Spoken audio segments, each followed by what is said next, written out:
Bem-vindos ao nosso podcast diário. Sua audiência é nossa maior motivação. Vamos conversar um pouco sobre fluido universal. E nós entendemos ou estudamos, e a doutrina é bem clara, na tríade universal: Deus, Espírito e matéria.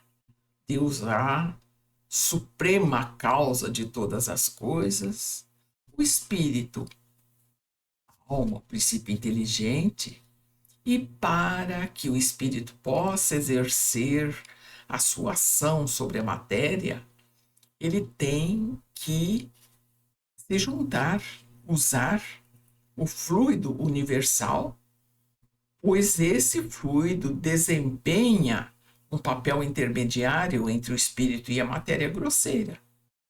Então, esse fluido universal ou primitivo, o elemento, por assim dizer, é agente de que o espírito se utiliza e é o princípio também sem o qual a matéria estaria em perpétuo estado de divisão e nunca adquiriria as qualidades que a gravidade lhe dá.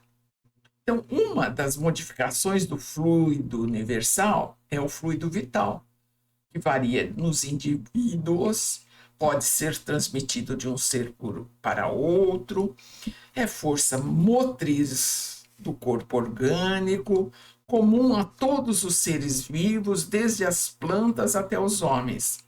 É desse princípio vital que o espírito constitui o seu perispírito e, por meio desse fluido, atua sobre a matéria.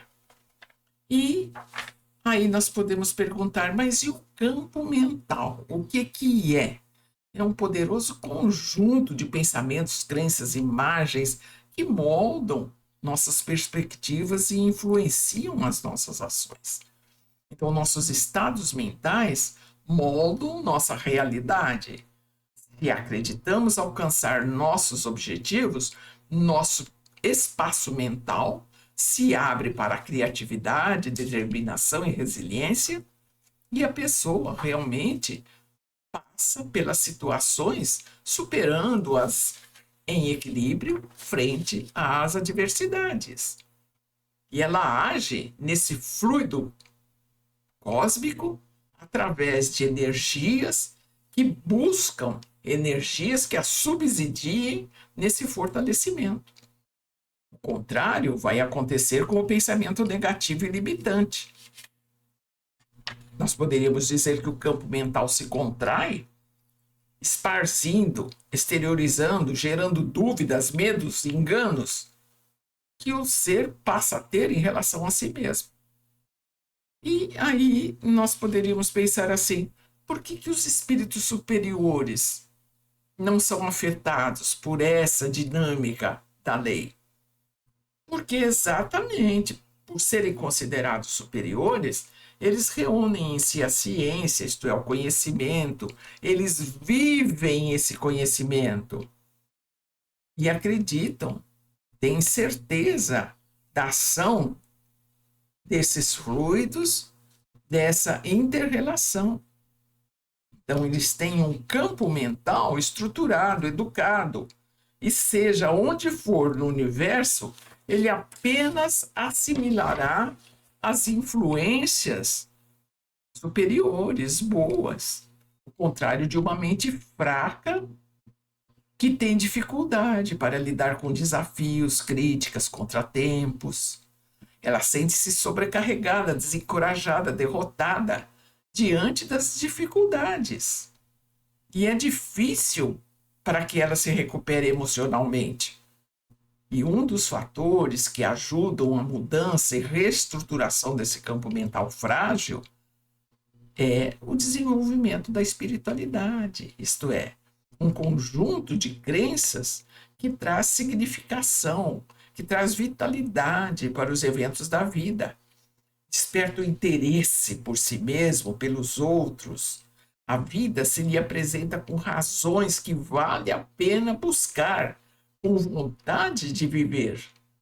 É a intimidade do ser humano como algo maior que vai além dos imediatismos e objetivos egoísticos.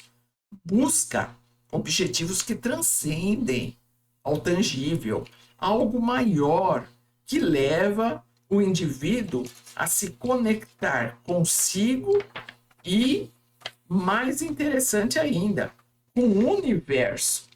Olhem que maravilha! Então, esse campo mental aí é estruturado em campos, digamos assim, altos, que são protegidos por ele próprio. Então, hoje, cada um de nós está trabalhando na formação de um campo mental diferente que se dará através da observação e da experimentação.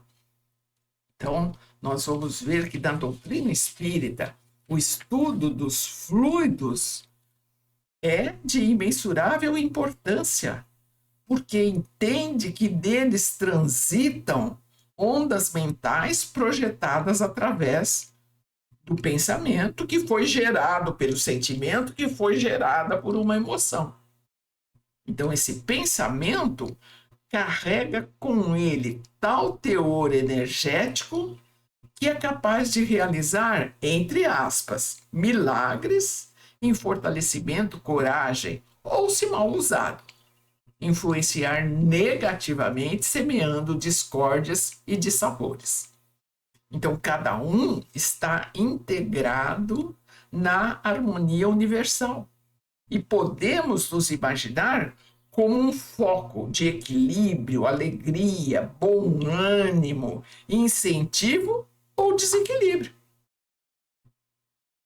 O campo mental atingirá e se estabilizará em patamares dependentes dos contínuos cuidados que receber, no sentido de desenvolver bons hábitos, pensar o bem, reciclar-se quando das quedas, descobrir o lado bom das pessoas, coisas, situações, muitas vezes inacessível à nossa forma habitual de ser, porque não foi despertada. Então, esse campo de atuação projeta-se ao infinito. E a conscientização dessa ação coloca cada um como responsável pelo mal ou pelo bem que aconteça, com o pensamento que incrementa e cria campos de força, uma vez que as energias que ele emite influencia o campo cósmico do mundo, por assim dizer, né? Então, poderíamos, dentro dessas reflexões, lembrar Jesus, que caminhava, vivia, esteve nos meios mais diferenciados, com um campo mental, entre aspas, protegido, digamos assim, por ele mesmo. Ficamos aqui até o nosso próximo episódio e que a Mãe querida nos guarde e abençoe.